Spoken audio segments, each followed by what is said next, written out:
नमस्कार, मैं दीपक कुमार आप सभी का स्वागत करता हूँ द आदर्श डायलॉग में। दोस्तों, राहुल गांधी का जो सावरकर ज्ञान है, क्या अब उनका यही सावरकर ज्ञान राहुल गांधी एवं कांग्रेस पार्टी, खास करके महाराष्ट्र कांग्रेस के लिए मुसीबत खड़ा करेगी भविष्य में? जी हाँ, दरअसल जिस तरह से राहुल गांधी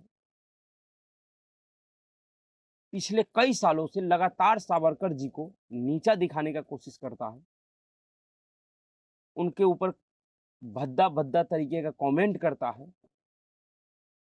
उसको लेकर देर से ही सही पर राजनीतिक फायदे के लिए ही सही पर महाराष्ट्र की राजनीति में हलचल तेज हो गई और वह लोग भी अब उनका विरोध कर रहा है राहुल गांधी की उस बातों का, जो महाराष्ट्र में राहुल गांधी के पार्टी के साथ सरकार में था और अभी भी उसके साथ गठबंधन में है। जी हाँ, मैं बात कर रहा हूं उद्धव ठाकरे और संजय राउत का। ऐसे तो उनके पास अब कुछ बचा नहीं है, पर जो कुछ भी बचा है उसके दम पे ही उन्होंने खैर राहुल गांधी के इस दुर्भावना भरी बयान का विरोध किया है, पुरजोर विरोध किया है, जो कि अच्छा है, होना भी चाहिए। दरअसल राहुल गांधी का जो सावरकर ज्ञान है, इस तरह का ज्ञान आज से पहले इस देश में किसी भी नेता का नहीं रहा। कोई भी नेता इस देश का सावरकर जी को इस तरह से अपमानित करने का कार्य नहीं किया है कभी भी, चाहे वह गांधी परिवार से ही रिलेटेड नेता क्यों ना हो, चाहे वो इंदिरा गांधी जी हो या राजीव गांधी जी हो। उन्होंने कभी भी जिस लेवल पे सावरकर जी का अपमान राहुल गांधी कर रहा है लगातार कई सालों से, उस लेवल पे आके कभी भी उन लोगों ने सावरकर जी को अपमानित नहीं किए। जहां तक हो सका तो इंदिरा गांधी जी भी ने और राजीव गांधी जी भी ने सावरकर जी को सम्मान देने का ही कोशिश किया है, क्योंकि वह एक सम्मानित व्यक्ति थे, सम्मान के लायक व्यक्ति थे, क्योंकि उन्होंने इस देश की आज़ादी के लिए, इस देश को आज़ाद करने के लिए, इस देश की लड़ाई में, इस देश के लिए अपना पूरा जीवन न्यौछावर किया। वह एकमात्र आज़ादी के ऐसे नेता थे, प्रमुख नेता, चर्चित नेता, जिसको इस तरह का कठोर सजा मिला हो। उन जैसे वीर पुरुषों का अपमान राहुल गांधी पता नहीं किस ज्ञान के आधार पे करते हैं, और उनके साथ-साथ इनका जो मानसिक गुलाम जो नेता और सलाहकार है, वो भी उसी रास्ते पे चलते हैं। और अब इनका यही रास्ता इनके लिए मुसीबत बन चुका है। इनका यही ज्ञान इनके लिए मुसीबत बन चुका है। दरअसल हुआ यह है कि जिस तरह से ओबीसी समाज को बदनाम करने के लिए राहुल गांधी को सूरत कोर्ट ने 2 साल का सजा सुनाया, उसके बाद सुप्रीम कोर्ट के फैसले के हिसाब से, संवैधानिक पीठ के फैसले के हिसाब से 2013 में जो फैसला हुआ था, उसके हिसाब से इनका सांसद का सदस्यता रद्द हो गया। ऐसी स्थिति में जब कांग्रेस पार्टी और राहुल गांधी को इस देश के तमाम विपक्षी दलों का सहायता चाहिए था, सहानुभूति चाहिए था, उसमें इन्होंने सावरकर को डरपोक बताकर, कायर बताकर फिर से एक नया बवाल खड़ा कर दिया और अपने लिए ही मुसीबत पैदा कर ली। क्योंकि अभी राहुल गांधी के का जो वर्तमान जो उनके साथ जो घटनाएं घटी है, उसी के ऊपर इनके राष्ट्रीय अध्यक्ष मल्लिकार्जुन खड़गे ने अपने आवास पे विपक्षी दलों का मीटिंग बुलाया था। उस मीटिंग में सभी लोग आए, पर महाराष्ट्र में जो इनका सहयोगी है, जिनके साथ मिलकर सरकार अभी चला रहे थे कुछ दिन पहले, उन्हीं सहयोगियों में जो प्रमुख सहयोगी है,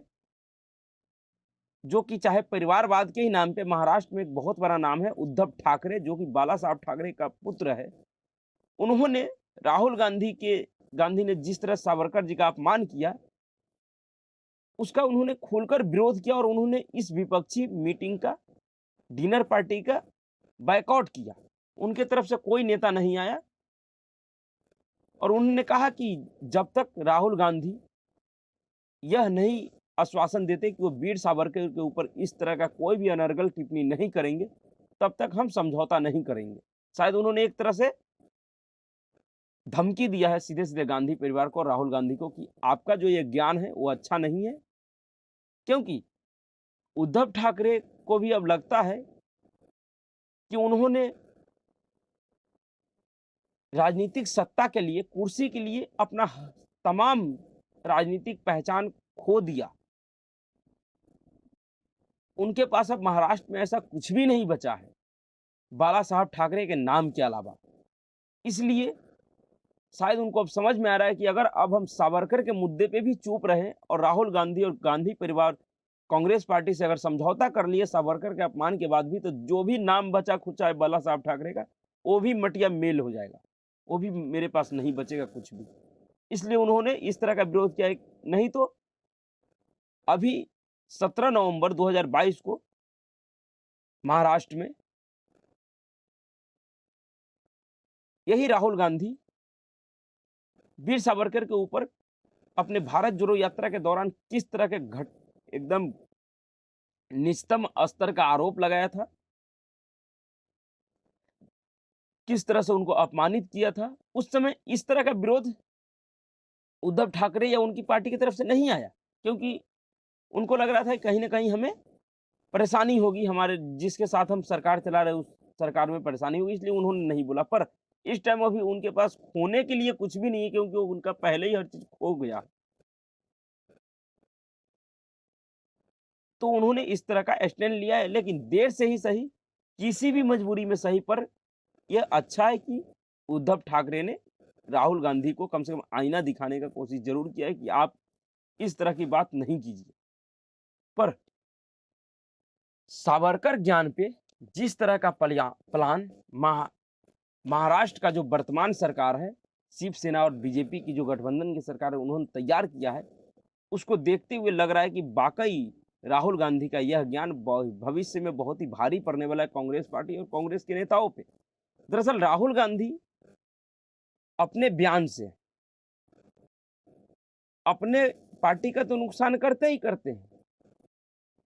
उन तमाम लोगों को भी धर्म संकट में डाल देते हैं जो इनके साथ आना चाहता है। राहुल गांधी भारतीय राजनीति का एक ऐसा नेता हो गए हैं, जैसे टेक्निकल भाषा में कहा जाता है कि अनगाइडेड मिसाइल, जिसका कोई लक्ष्य नहीं होता है, कहीं भी किसी भी समय किसी भी दिशा में कहीं भी फट सकता है। उसी तरह भारतीय राजनीति में राहुल गांधी एक ऐसा नेता है जिनका कोई लक्ष्य नहीं है अपना। ये कब कहां किस मंच पे क्या बोल देंगे, खुद इनके साथ बैठे हुए नेताओं को पता नहीं होता है, और इनके बोलने से किसके ऊपर क्या प्रभाव पड़ेगा। इसका उदाहरण अभी अब इसी प्रेस कॉन्फ्रेंस में, जिस प्रेस कॉन्फ्रेंस में इन्होंने कहा कि मैं गांधी हूं, सावरकर नहीं, की माफी मांगूंगा, उसी प्रेस कॉन्फ्रेंस में इन्होंने एक ऐसा बात कह दिया कि जिससे इन्हीं के दो प्रदेशों के मुख्यमंत्री जो इनके साथ उसी मंच में बैठा हुआ था, उनकी स्थिति बिल्कुल असहज हो गई थी। दरअसल इन्होंने उसी प्रेस कॉन्फ्रेंस में अडानी को भारत का सबसे भ्रष्ट व्यक्ति बता दिया। तो उसी के ऊपर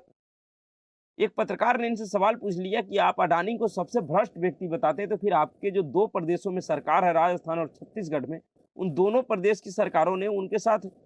जो बिजनेस कर रहा है, क्या उसको खारिज करेगी, उसको कैंसिल करेगी? उस समय असहज हो गए थे, और इससे ज्यादा असहज कहीं अशोक गहलोत और भूपेश बघेल हुए होंगे। तो इनको यही नहीं पता हुआ था कि इनके बोलने से किसके ऊपर क्या प्रभाव पड़ेगा। ये बिल्कुल सेंसलेस बातें करते हैं, एक तरह से कहिए तो, जिस बातों का कोई तथ्य ना हो, कोई तर्क ना हो। दरअसल महाराष्ट्र का जो सरकार है, उन्होंने प्लान क्या बनाया है। दरअसल वीर सावरकर को लेकर महाराष्ट्र के मुख्यमंत्री एकनाथ शिंदे ने यह ऐलान किया है कि पूरे महाराष्ट्र में राज्य के हर विधानसभा क्षेत्र में सावरकर गौरव यात्रा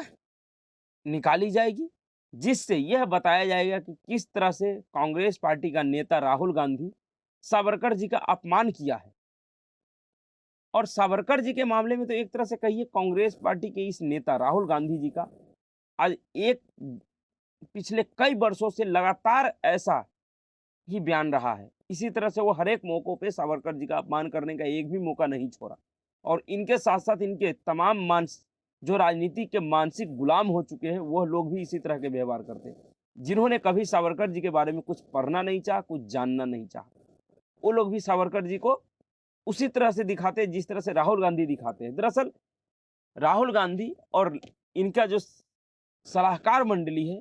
जो लेफ्ट लिबरल विचारधारा से ग्रसित है, वो सभी लोग एक चिट्ठी लेके घूमते हैं हमेशा, और वो दिखाते हैं कि देखिए किस तरह से सावरकर जी ने इस चिट्ठी में लिखा है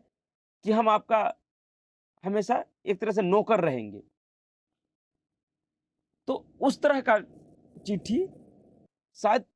जो उस समय का परिस्थिति था, उस परिस्थिति को देखते हुए ऐसे तमाम लोगों ने लिखा है, अंग्रेज अफसरों को, अंग्रेज सरकारों को, जिसमें खुद महात्मा गांधी भी शामिल थे, उनका भी चिट्ठी वायरल हुआ था। तो इस उस समय की परिस्थिति को लेकर आज ये नहीं कहा जा सकता है कि वो सभी लोग अंग्रेजों का गुलाम था। ये अंग्रेजों के लिए बहुत वफादार था, वो अंग्रेजों के लिए काम करता था। ऐसा कहना बिल्कुल ही अनुचित होगा, गैर जिम्मेदाराना होगा, बेवकूफ बेवकूफतापूर्ण बयान होगा। पर इन कांग्रेसियों को और इनके जो ये नेता है राहुल गांधी, इनको ये बात समझ में नहीं आती, जिसके वजह से ये बार-बार सावरकर जी को लेकर ऐसा बयान देते जिससे मुसीबत में फँसते हैं। अभी भी जो इन्होंने बयान दिया उसके ऊपर सावरकर जी का जो पोता है रणजीत सावरकर, उन्होंने इनको धमकी दिया है कि आप साबित कीजिए, वो चिट्ठी दिखाइए जिसमें सावरकर जी ने माफ़ी माँगी है, नहीं तो मैं आपके ऊपर एफआईआर करवाऊँगा। तो अब ये आगे इनके साथ क्या होता है, सावरकर जी का पोता क्या करते हैं और ये क्या करते हैं, वो तो इनका मैटर है, वो आगे दिखेगा। पर हमारा सिर्फ ये कहना था कि जिस नेता के लिए देश में एक ऐसी जनभावना है कि वह देश का एक वीर स्वतंत्रता सेनानी थे, जिसको इस देश का एक बहुत बड़ा वर्ग मानता है इस बात को, उनको सम्मान देता है, उनके लिए सम्मानित उस व्यक्ति के लिए इस तरह का बात कहना कितना जायज़ है, ये राहुल गांधी को एक बार विचार ज़रूर करना चाहिए। और अब तो जिस तरह का राजनीतिक माहौल बन चुका है महाराष्ट्र में, महाराष्ट्र का सरकार जो वर्तमान का है वो बना चुका है इनके खिलाफ, उसको लेकर यही समझ में आ रहा है कि या तो राहुल गांधी अब सावरकर के मुद्दे पे माफ़ी माँगेंगे, या फिर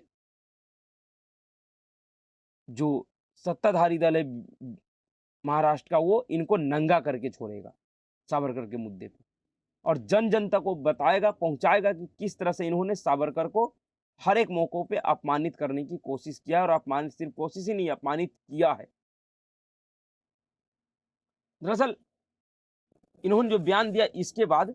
भारतीय जनता पार्टी ने कहा कि देश के लिए आंदोलन करते हुए सावरकर को काला पानी जैसा सजा हुआ। हिंदुत्व की बात करने वाले नेता उद्धव ठाकरे के खिलाफ भी इन्होंने बोला है, और इन्होंने कहा कि हम देश भर में राहुल गांधी का इस बात को लेकर विरोध करेंगे, जो कि करना भी चाहिए, अच्छी बात है, क्योंकि कोई भी नेता इस तरह का गैर जिम्मेदाराना पूर्ण बयान नहीं दे सकता। उससे उसका असर क्या हुआ है महाराष्ट्र में, आप इस बात से समझिए